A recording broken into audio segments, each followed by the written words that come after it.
Zechariah 12. The burden of the word of the Lord for Israel, saith the Lord, which stretcheth forth the heavens, and layeth the foundation of the earth, and formeth the spirit of man within him. Behold, I will make Jerusalem a cup of trembling unto all the people round about, when they shall be in the siege, both against Judah and against Jerusalem. And in that day will I make Jerusalem a burdenstone for all people. All that burden themselves with it shall be cut in pieces, though all the people of the earth be gathered together against it. In that day, saith the Lord, I will smite every horse with astonishment, and his rider with madness, and I will open mine eyes upon the house of Judah, and will smite every horse of the people with blindness. And the governors of Judah shall say in their heart, the inhabitants of Jerusalem shall be my strength in the Lord of hosts their God. In that day will I make the governors of Judah like an hearth of fire among the wood, and like a torch of fire in a sheaf.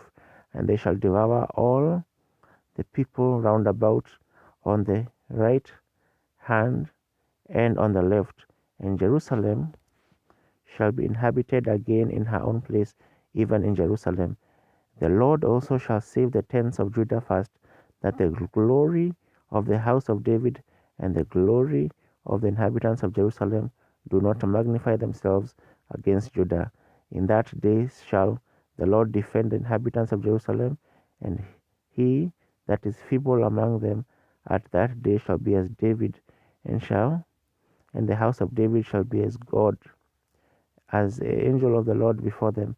And it shall come to pass in that day that I will seek to destroy all the nations that come against Jerusalem.